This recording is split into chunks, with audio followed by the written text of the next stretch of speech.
Terima kasih Pak Arief, Bapak-Bapak dan Ibu sekalian. Assalamualaikum warahmatullahi wabarakatuh. Waalaikumsalam warahmatullahi wabarakatuh. Selamat malam dan salam sejahtera buat kita sekalian. Eh, ini kesempatan pertama, terima kasih. Sekaligus juga deg-degan ini. Baiklah, Bapak dan Ibu sekalian, saya sempat menulis kalau tidak salah di Kompas tanggal 22 Februari. Ya, mencoba menunjukkan sampai sejauh mana produktivitas pertanian, ya, dalam artian labor productivity, ya, bukan land productivity, tapi labor productivity antara negara berkembang dengan negara maju. Berapa besar gapnya?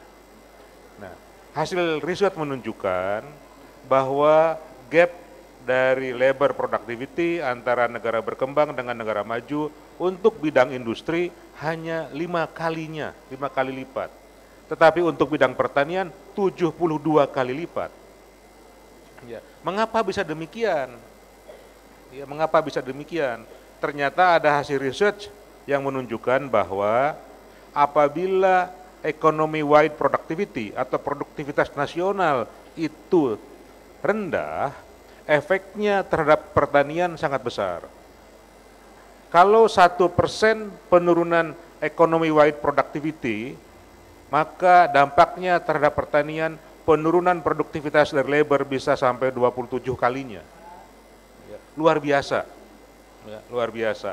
Nah, jadi menurut banyak kajian, ya, kalau kita lihat interaksi antara pertanian dan non pertanian, yaitu industri dan jasa, kedua-duanya harus tinggi pertumbuhan produktivitasnya.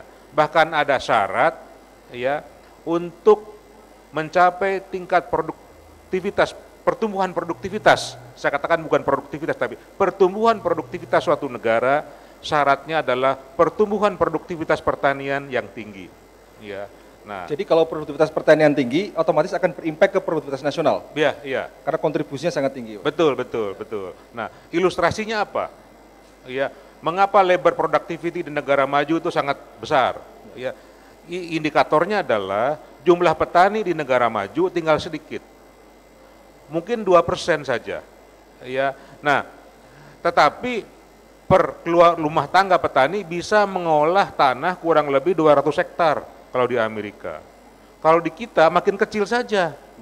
Ya, nah, bayangkan satu rumah tangga mengelola 200 hektar. Kita satu rumah tangga mengelola 1/4 hektar, ya, katakanlah. Nah, mengapa demikian? Terjadi transformasi ekonomi yang benar adanya begitu. Nah, ya. Misalnya saya berikan indikator di Korea, ya, setiap 1% penurunan nilai PDB pertanian, ya, itu akan menurunkan labor di pertanian hampir 2%. Sebaliknya di Indonesia, setiap nilai PDB pertanian berkurang 1% dalam PDB nasional, labor yang keluar dari pertanian hanya 0,43%, ya kurang lebihnya. Artinya? Nah, artinya adalah, ya, kalau kita berdiskusi mengenai yang berkualitas, SDM yang berkualitas, harus kita sesuaikan dengan konteks dan keperluannya. Ya, dan keperluannya. Di mana katakanlah. Betul. Nah, produktivitas kalau ukurannya per hektar, ya, petani kita ini, petani padi misalnya hanya kalah dari Cina saja. Oke. Ya, tetapi labor productivity dalam income, ya, ya 72 kalinya lebih rendah, katakanlah dari negara-negara maju. Rata-rata kurang lebih baik, gitu. Intinya kan ada transformasi struktural yang tidak seimbang, Pak. Tidak seimbang. Nah, oke.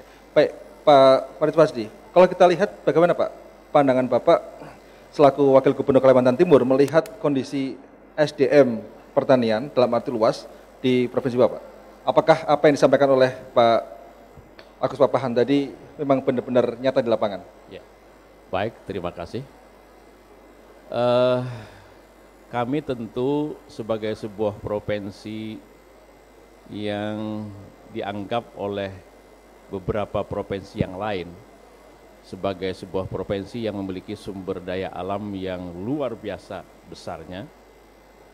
Tetapi di sisi lain kita memiliki sumber daya manusia yang tentu tidak sesuai dengan harapan kita.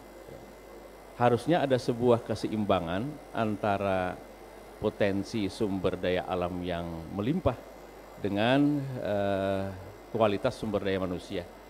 Nah, oleh karena itu ada 3 program unggulan pembangunan di Kalimantan Timur ini. Yang pertama adalah pembangunan infrastruktur, khususnya yang berkaitan dengan transportasi darat, udara, maupun laut.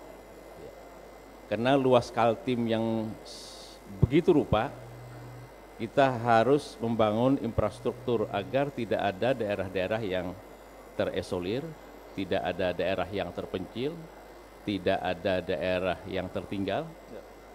Nah, kemudian yang kedua adalah kita juga perlu membangun pertanian dalam arti luas. Kemudian yang ketiga adalah pembangunan sumber daya manusia. Nah, oleh karena itu dari 3 program unggulan yang ditetapkan ya, di Kalimantan Timur ini, maka ada 2 hal yang terkait di dalam diskusi kita pada malam hari ini. Yang pertama adalah pembangunan pertanian dalam arti luas. Ya. Di sana ada peternakan, di sana ada perikanan, di sana ada perkebunan, dan lain sebagainya.